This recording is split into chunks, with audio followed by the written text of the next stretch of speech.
doncs que comencem les recomanacions en aquest racó. Dani Ramírez, què et sembla? Teníem moltes ganes de fer un espai aquí. Oh, quina balconada preciosa. Una balconada preciosa. Saps què és això? Això és Can Salut. Molt bé. Havia estat una sabateria, després una fusteria i a partir dels anys 50 és casa particular. Quina combinació perfecta de roca i fusta. Aquí ho tens. I un dels propietaris és col·leccionista i té tot això en aquest balcó. I la gent, quan passa per aquí, es pensa que és un museu. I no és un museu. Ho sembla. És un museu al balcó, però dins, vaja, no hi deixen entrar. Està bé, en privat però ho comparteix. Exactament. Fantàstic balcó, esteu d'acord, eh? Home, i tant. Perfecte. Joan, com anem? Molt bé. Recomanador. Un recomanador en una població preciosa, és veritat, i aquesta setmana ja l'hem anat resseguint, veient els seus racons, alguns, ens en queden moltíssims. Mireu, al carrer del Fossar, jo hi tinc una càmera, aquestes són les vistes que es veuen des de l'altra banda del pont penjat, però justament al carrer del Fossar hi tinc una càmera que són aquestes les imatges, per ser un carrer que hi ha una reproducció al poble espanyol, vam dir que s'hi havia fet publicitat, cinema, un carrer admirat, Joan, preciós, a la banda dreta hi ha el cementiri, oi que sí? Per això es diu el carrer del Fossar. Exactament. I ara aquesta càmera el que farem és que vagi vinguent a poc cap aquí, tot això fent-ho anar en directe, i just ara a l'arribar és on nosaltres hi hem amagat la unitat mòbil, aquí hi ha tot l'equip de realització, i ara encara al carrer on ens acabarem trobant, perquè jo estic aquí baix, per tant, no correu, a poc, no hi ha pressa, arribaran fins aquí. Joan, tot és preciós a Rupit. El Rupit, el problema és fer recomanacions. Clar. Perquè ens podríem passejar per tot el terme municipal i tot és fantàstic. Sí, no? Tot és meravellós. I quin lloc triem per començar? Per exemple, els podríem portar al Pont Penjat, no? Sí, clar, jo crec que la primera recomanació seria fer una visita al poble, no al casc antic, com diuen en altres llocs, perquè aquí tot el poble és un casc antic. És veritat, és veritat. Tenim el pont. Alerta que quan hi passin no el facin moure d'una banda a l'altra. Hi havia molta gent de l'equip que el feia moure i jo deia, això no es pot ser, home. És que jo me'n recordo de petit, allò vens amb l'autocar amb la gent de l'escola, i el primer que fas és balancejar-la, i mira que posen, no us gronxeu. Mira, el Leo, que té gairebé 70 anys, és el realitzador del programa, li va fer gràcia, el va començar a moure d'una banda a l'altra. I ha resistit. I ha resistit, és veritat. No ho deia tant per això, però vull dir que li fa gràcia a tothom moure'l. Clar, és que és molt bonic trobar un poc que es gronxi, que et puguis bellugar, doncs no es troba tot arreu. Potser no el trobaríem enlloc més. Clar. Va, seguim fent ruta, què veiem més? Entrem pel Pont Penjat, que és l'entrada normal de la gent. Encara hi ha gent que en diem la palanca, com veu dir l'altre dia. Sí. I el primer que ens trobem és el carrer de la Barbacana. El carrer de la Barbacana, on hi ha un edifici emblemàtic, que és la Ferreria. Sí. Llàstima que no la puguem veure per dintre, perquè és un verdader museu. Només l'obrim el dia del pessebre vivent. Home, el pessebre vivent, que també és un clàssic, eh? És un clàssic de Rupit. És la setmana després de Nadal, oi que sí? Normalment sí. I col·labora tota la població, més de 100 persones. 100 i escaig persones. Aneu-ho apuntant perquè val la pena venir-hi. Després de Nadal, pessebre vivent aquí, que el pessebre es pot dir que el tenen muntat tot l'any, amb totes les cases. Sí, l'avantatge que tenim és que el pessebre ja el tenim fet. Exactament. Només hi hem de posar les imatges i les escenes. L'altre ja està muntat. On som ara? Al carrer de la Barbacana i ens n'anem cap al carrer Manyà. Aquesta és la roca on hi havia el castell. On hi havia el castell feudal. Suposo que a sota hi ha la plaça dels Cavallers. Suposo que es deia la plaça dels Cavallers perquè devien fer les reunions allà dels grans senyors. Allà hi vivien els senyors a dalt, i els grans senyors... A dalt veiem els grans penya-segats on hi havia el castell, del qual només queden 3 o 4 parets, 3 o 4 runes, no gaire cosa. I després ja arribem fins a Coll de Castell, que és la part més alta del poble. Potser és la menys visitada, perquè la gent que ve normalment es queda pel carrer de baix fins al carrer Fossar, però no arriben fins a dalt de tot, i no saben el que es perden. Per tant, la proposta és que arribin fins a dalt de tot, quan hi ha unes vistes meravelloses. Exacte. El Salt de Sallent és una excursió tranquil·leta, familiar, i arribes i veus aquell salt. Que jo hi vaig anar dilluns, em sembla que era, i em pensava que baixaria més aigua. I de moment l'aigua és escassa, Clar, és que fa 3 mesos no plou gaire, Des del temporal, la gran llevantada de finals de novembre, portem tot desembre, tot gener i febrer, que més aviat han sigut eixuts. Llavors, clar, falta potser aigua, però a la que plou una mica, aquí l'aigua va desbocada i és impressionant les torrentades que hi ha en aquest sector. Vull dir que el Salt de Sallent, tu vens després d'un aiguat de 30-50 litres i és espectacular. Exacte. I si en cauen 100 ja és la glòria. Joan, les indicacions les trobaran a tot arreu. A tot arreu està molt ben indicat. Sortim de la plaça, baixem un carreró, passem per sota d'un túnel d'una casa i trobem el caminet que va seguint sempre per la banda esquerra del riu Primer trobarem un primer salt, que és el del Molí del Rodó, un salt d'uns 20-25 metres, i després trobarem un racó que hi ha a la Font de la Pomareda, una font amb una aigua molt bona, i també una petita cascada, es pot veure tranquil·lament, no hi ha cap problema, i una petita cascada també és molt bonica, molt meravellosa, clar, no és com el Salt de Sallent, que és allà on arribarem. Però t'imagines, allò, vas caminant i et vas trobant... Vas trobant salts de l'aigua, de la riera, com tu has dit abans, el problema és que hi ha dies que baixa poca aigua. Però és espectacular. Malgrat hi baixi poca aigua, sempre és espectacular de veure. I el Salt de Sallent, clar, el penya-segat de 100 metres i cau s'escola tota la riera de Rupit. I estigueu al cas a la que arribeu per allà, perquè també hi ha un bon mirador amb una protecció excel·lent, aneu en compte, perquè, clar, hi ha tota la cinglera aquí pots caure. És una cinglera de 100 metres, no hi ha caigut mai ningú. Suposo perquè fa respecte. Està bé, a la dada no hi ha caigut mai ningú, i si us heu mogut per aquella zona es fa difícil de pensar que no hi hagi hagut cap accident, perquè, vaja, fins que no t'hi acostes no ets conscient de tots els metres que hi ha. Sí, a més hi ha el camí com principal, que fins i tot algun cotxe em sembla que va cap al mas de Casa de Vall, no? Sí. Algú hi passa, però amb un cotxe 4x4, I després hi ha uns caminets laterals, uns senders que estan just a peu de cinglera i aquests fan una mica de por. Si vas amb canalla o amb gossos s'ha d'anar amb compte. Fa molt respecte. Joan, i aquesta ermita? Sant Joan de Fàbregues. Això és l'ermita romànica més bonica que tenim per aquestes contrades. Està molt a prop del salt, Molt a prop del salt, o sigui, potser està a 3 o 400 metres del salt. O sigui, l'excursió és fer el Salt de Sallent i fins a Sant Joan de Fàbregues. Això amb mitja horeta d'anar, una hora anar i tornar... Clar, hem de dir una mica més, perquè com que es van parant pel camí, llavors es mira el rellotge i diuen, has dit mitja hora i hem estat una hora. Que no hi hagi pressa, escolta. Que no hi hagi pressa. Tenim una excursió més per proposar-los-hi. On ens vols portar? Sí, són les tombes dels Bassis. Unes tombes antropomòrfiques, és una excursió molt maca, planera, sortint del poble, hi ha un camí molt costerut que surt de les piscines i que arriba fins a dalt, o podem donar una volta per una carretera de carro, perquè no sigui tan dret, i arribem al dipòsit d'aigua del poble. Molta gent en diu el Torreón, la torre, perquè els sembla que és la torre d'un castell. I res d'això, És el dipòsit d'aigua potable del poble. Sembla una torre molt bonica, a la nit està il·luminada, o sigui que es pot veure, i sortint des d'aquí ja és un camí totalment planer, seguirem tots uns prats, on segurament veurem vaques pasturant, després trobem boscos de roures, boscos de besos, fins que començarem a trobar els inars i arribarem a les tombes dels Bassis. Això ho anirem fent a poc a poc, veient tota la natura, molt bon camí, no hi ha cap mena de problema. I a més no hi ha pressa, ho tornem a dir, com el salt de Sallent, i quan arribem a aquestes tombes, que de seguida hi arribarem i les veureu, perquè són molt importants, també les vistes seran espectaculars. Les tombes són dos forats fets a sobre d'una pedra, on hi cap una persona adulta perfectament. Normalment la gent s'hi estira i s'hi fa fotografies. Això ho fa, la gent? Oh, i tant. Veus? Oh, i tant.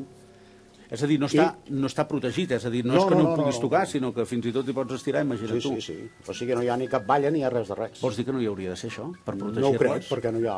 No. Perquè és que, a més no es pot fer malbé res, perquè és un forat a sobre d'una pedra. Sí, mira, aquí les tenim. I per tant no podem fer res malbé. És impossible que ho facin malbé. Les havies vist, Dani, aquestes tombes? N'he vist altres indrets de Catalunya, sense anar més lluny. El Castell d'Olèrdola també n'hi ha d'aquestes antropomorfes, o Sant Feliuet, aquí a Sabassona. Vull dir que es repeteix aquest patró d'aquest ritual d'enterrar la gent d'aquesta manera, excavant la seva forma a les pedres, i això és una cosa curiosa i bonica de veure també, i tothom als mateixos llocs hi fa la broma aquesta, la fotografia allà, tothom la fa. Joan, ho hem comentat mentre fèiem aquestes recomanacions, aquest pessebre vivent. A mi m'agradaria veure aquestes imatges perquè, insistint allò que us deia, que us ho apunteu a l'agenda i que vingueu un cop ha passat el Nadal, just després de Nadal, veuran tot això. Normalment és el cap de setmana després de Nadal. Intentem un cap de setmana que vagi bé una mica a la gent. Clar, a Rupit són poca gent. El pessebre vivent són 100 i escaig persones que hi participen. Llavors s'ha de buscar de no empipar la gent amb les festes familiars, amb els dinars, amb els sopars i amb coses d'aquestes. I, clar, hi ha moltes coses del poble que la gent no pot veure mai, i pel pessebre vivent sí que es veuen, que és l'interior de les cases. És a dir, es permet fins i tot veure l'interior de moltes cases, que si vens un altre dia de l'any, això ho perds. Hi ha cases que semblen verdaders museus, i són verdaders museus, i que només s'obren aquell dia pel públic. O sigui que la gent pot disfrutar de vistes que no veurà cap més dia de l'any. Joan, moltíssimes gràcies. Queda apuntat per venir a veure aquest pessebre vivent de Rupit i Pruit, que tota la gent d'aquests dos nuclis hi participen activament. Joan, moltes gràcies. Vas cap allà, perquè faig entrar un altre convidat. És en Jaume. Jaume, com anem? Ell és ambientòleg.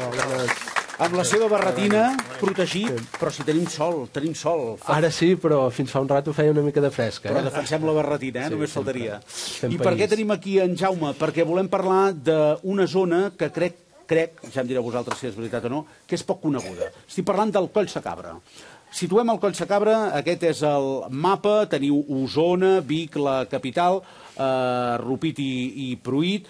Us direm que estem fent frontera, ja ho dèiem dilluns, entre la comarca de la Garrotxa i també de la Selva, la Vall d'en Bas i Sant Hilari Sacalm. Ho tenim molt a la vora per arribar en aquesta zona a través, per aquells que vingueu des de Barcelona, a través de la C-17, la carretera de Vic, vas amunt, i a la que passes Vic ja et trobes l'eix transversal, agafem direcció Girona, passarem i sortirem a través de Roda de Ter, Carretereta, l'Esquirol, Can Toni Gros, i arribarem en aquest espai que és màgic. Sí, clar, és que ens trobem en un territori orogràfic que no és terra d'enlloc, no és Pirineu ni Prepirineu, no és prelitoral, tampoc és les Guilleries, I en canvi això n'hi diem la serralada transversal, que és aquest límit entre Osona i la Garrotxa, amb un clima peculiar, una vegetació peculiar, no sembla mediterrani, aquí la majoria d'arbres són de fulla caduca, per tant tenim roure, tenim faig, tenim una vegetació més centreeuropea, amb un clima força fred, els estius són suaus, no acostuma a fer molta calor, amb nits fredes o fresques, i realment és un clima i un territori molt exclusiu, no hi ha altre lloc a Catalunya que sigui comparable a aquest sector. És molt curiós. I el mar el tenim a 50-60 quilòmetres, però no és prelitoral, ni diem la serrada transversal, tot això que va des del nord de les Guilleries, tota la zona del Cabrerès, Bracons, i arriba fins al Puig Sacalm. Va, que us proposem unes rutes pel Coll Sacabra, Jaume, el Castell de l'Envestida. Sí. Però no hi ha castell. No hi ha castell. Què passa aquí? Sempre s'ha dit el Castell de l'Envestida, però com veureu quan hi aneu, perquè espero que hi aneu una mica tots plegats, doncs no hi ha cap castell, ni unes ruïnes, ni res de res. Bé, es tracta d'una excursió molt maca, bastant planera, perquè surt d'aquí a Rupit mateix i amb un... Surto d'aquí, Sí, d'aquí al poble mateix. Un camí de carro que arriba a una casa de pagès que es diu Can Cames, uns 3 quilòmetres, i a partir d'aquí, res, una aproximació hi ha al Castell de l'Envestida, que són 10 minuts. O sigui que arribem a la casa de pagès i ens enfilem cap amunt, ja hi ha un sender, ja està especificat cap on va el camí, i bé, aquest últim tros, quan és l'hora de pujar a la pedra, sí que val la pena vigilar, res de cotxets, res de mainada, perquè hi ha algunes pedrotes que si voleu arribar fins a la punta, doncs millor que estigueu en compte. Però s'hi ha d'arribar a la punta, perquè és que des d'allà es veu una vista impressionant. El Montseny, el far per una banda, es veu tots els cingles, la cinglera de Tavertet per l'altra, d'est a oest, vull dir que ho veus tot. I inclús algun dia es pot arribar a veure el mar des d'allà, però són dies molt assenyalats que estareu de sort si l'ensopegueu. Castell de l'Envestida, que a més això ve com d'un enfrontament, una embestida, una lluita que hi va haver segons conta la llegenda, no? Exacte, molt bé, la llegenda explicaven això. Jo l'explicaré ràpid, però vull dir que va ser l'últim embestida final ja que va fer l'arcàngel Sant Miquel amb el dimoni, i van caure cinglera avall, tots dos, inclús es veu, es diu que hi ha esgarrapades del dimoni a la paret, a la cinglera. Tu no les has vist, Bueno, si tens una mica d'imaginació sí que es veuen, però s'ha de tenir... Les ungles allà i les petjades de l'àngel, l'arcàngel. I, bueno, la idea està que va guanyar, com no us podeu esperar d'altra manera, va guanyar l'arcàngel Sant Miquel, i el dimoni, just allà sota el salt de Sallent, al Gord de la Trapa, i té l'entrada a l'infern. Allà es va acabar tot. Escolta, la segona proposta. Catalunya té molts tresors. Un d'aquests és Rupit, és evident, però Tavertet també. Sí. Anem a Tavertet. Sí. Sortim de Rupit. Podem sortir de Rupit perfectament. De fet, si volem fer-ho fàcil, podem seguir el GR2, que és un sender de llarg recorregut, que va de la Jonquera a Aigafreda, doncs ens enfilem cap amunt, poble amunt, i passarem per Rajols, i llavors ja passarem per tot el que és la cinglera, el Pla Buixer, la Casa de l'Avenc, i ja arribarem al nucli de Tavertet. Vull dir que es veuen unes imatges espectaculars, igual que com les que he dit abans, el Castell de l'Envestida, també espectaculars. I també es pot veure que hi ha els dos pantans a sota, el pantà de Sau per una banda i el de Susqueda, que s'entreveu una mica si saps cap on queda. Clar, Dani, és que ho tens tot allà també, eh? Ho tenim tot servit. A més, aquests cingles que són molt característics damunt de Sau i Susqueda, que tenen aquests dos colors, no? Hi ha el de color vermellós i el de color més grisenc, un cavalcat damunt de l'altre, i és un paisatge doncs, que és curiós perquè són aquests cingles tan escarpats, però fa com uns altiplans. Llavors el paisatge no us penseu que és pujada. Aquesta ruta poden ser uns 400 metres de desnivell, no? Com a molt. Però no és exagerat, vull dir, hi ha llocs bastant planers. I cal dir que passem per llocs de diferents vegetacions, unes rouredes realment interessants, de tant en alguna fageda, el que dèiem, aquesta vegetació doncs, molt continental, molt avasada a aquests canvis de temperatura, sobretot el fred de l'hivern, que aquí és fort. Perquè, curiosament, per aquí l'entorn de Collsacabra, pinedes no n'hi veus, o n'hi ha poques, algú de pi rogelet, alguna pinassa, però aquí, pi mediterrani, costa molt de veure, costa molt de trobar, i encara menys en Manllers, no és pas terra d'ametllers aquí. Escolteu una cosa, hem fet programa des de Rupit, però aquí hem de parlar de Rupit i Pruit. Fem justícia i un dia que som a Rupit caminem fins a Pruit, no? Sí, és una excursió curteta, poc més de 2 quilòmetres, i el desnivell també és assequible, no hi ha més de 150 metres de desnivell, i doncs és important de veure perquè és el que dona nom també, part del nom, al municipi. El municipi es diu Rupit i Pruit, doncs el nucli important és Rupit, però Pruit també és maco de veure. Hi ha poc més que l'església, la rectoria, un parell de cases, però també és maco de visitar i també té tot el seu encant i la seva història. Cari? Home, hi ha la rectoria, Cal Forner, les antigues escoles, el típic nucli rural que encara conserva aquest encant especial, tot i que, evidentment, de vida molta no n'hi ha. És un lloc com que es presta molt a la reflexió, no? A la calma, a la tranquil·litat. Molt bo, també, és bona recomanació. Això és bonic, però clar, llavors et trobes amb gent de tots els paratges, tots els pobles aquí al voltant que han de venir a la capital del Cabrerès, que és Rupit, no? Perquè aquí tenim nens de tot arreu, de l'Esquirol, de Roda, no? Sí. De Cantoni Gros. Escolta, una recomanació que tampoc ens haurien de deixar és les Roques Encantades. Aquí hi ha llegenda, també? Sí. Molta llegenda. A tot arreu hi ha llegenda. A més, és un lloc molt místic que val la pena anar-hi a totes les èpoques de l'any, però com que està enmig de la fageda, doncs si vas a la tardor amb aquelles tonalitats ocres, si hi ha una mica de boira també, i quasi bé et diré que fa com no por, però gairebé. Una misteri. I bueno, són unes pedres, uns blocs de pedres que no saps d'on han vingut perquè només n'hi ha allà, i també la llegenda explica que es veu que allà el dimoni quan s'avorria doncs agafava una pedra i rostos avall cap a la vall d'Hostoles, perquè allà sí que canviem totalment de vistes. Fins ara una altra orientació. Sí, està orientada més cap a l'est, i és la part de la Garrotxa. Hi ha tots els municipis de la vall d'Hostoles, Sant Feliu, les Planes, i bueno, és una altra vista totalment diferent. Veurem el Basagoda, veurem sobre Banyoles, veurem aquesta vista que des de l'altra banda, des de la Cinglera, Castell de l'Envestida, no haurem pogut veure. I aquí arribem des del Coll de Condreu, que arriba a poc més de 1.000 metres d'alçada, que són 22 quilòmetres que l'altre dia vaig fer i no s'acaben mai, però són molt bonics, que comuniquen la zona de Rupit amb la plana d'Hostoles, Hostalets d'en Bas.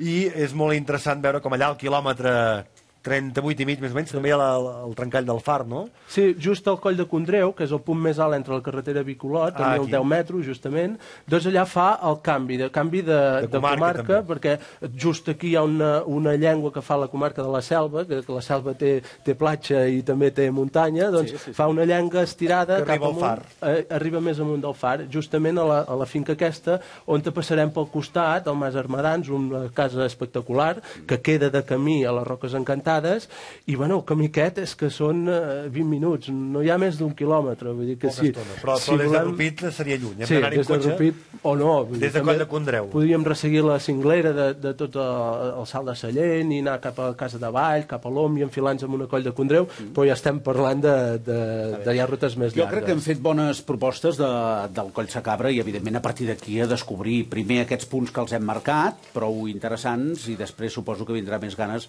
de fer més rutes. Jaume, moltíssimes gràcies. Dani, també. No hem acabat del tot perquè aprofitarem que ja que és l'últim dia aquí en aquesta població. M'agradaria fer justícia també, Pere, em deixes el micro, sisplau. M'agradaria parlar amb aquest senyor que tinc aquí darrere. Es vol acostar cap aquí. Ell és en Miquel Banús. Miquel, com anem? Vine. En Miquel, fixeu-vos-hi, ens va acompanyar el dilluns a les Paraules en Ruta. En Miquel és una d'aquelles persones implicades 100% en Rupit, és un dels referents culturals d'aquest poble. No li poso el micròfon perquè ell em diria no n'hi ha per tant. És així, ens ho ha dit tothom. Ha fet molts llibres parlant i estimant el Collsacabra, però també Rupit, i ha fet una cosa que a nosaltres ens interessa molt i ho trobem també molt interessant pel país i per la llengua sobretot, que és la recuperació de paraules. És veritat, tota aquesta feinada l'has fet, eh? Sí, paraules, llegendes i tot el que he trobat. Hi ha més de 1.000 dinar 4 escrits. Imagina't, anar recollint, anar preguntant, fent com feia l'Amades en el seu moment, eh? Sí, jo sempre vaig amb el blog i el llapis i recullo tot el que puc.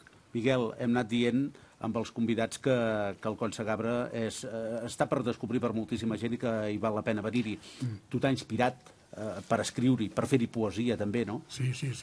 El primer llibre que vaig fer és Caminant pel Collsacabra, de poesia, i l'últim que he fet és Dins la pau del Collsacabra. Imagina't. Entremig hi ha Rupit, pàgines de la seva història, i després Llegendes del Collsacabra, que em va fer el pròleg en Pàniker. I és veritat que vivia a Tavertet. Sí. Si algú et ve i et diu escolta, el Collsacabra no hi he vingut mai, però què té d'especial? Què li diries en poques paraules? No en conec cap més racó bonic com el Collsacabra. Com ho feu el creador per tanta bellesa, fer-hi cabra? Des del far a Tavertet, de Rupit fins a Cabrera, emmarcat per la cinglera, que és bonic aquest indret. No pot dir de cap més manera que de la seva a través de la poesia. Miquel, moltes gràcies. Gràcies a tots els que ens heu acompanyat. Les recomanacions. Sí, senyor, gràcies a Espartac i gràcies a Rupit, que han passat una molt bona setmana en aquest lloc tan especial que tenim a Catalunya. Pau García.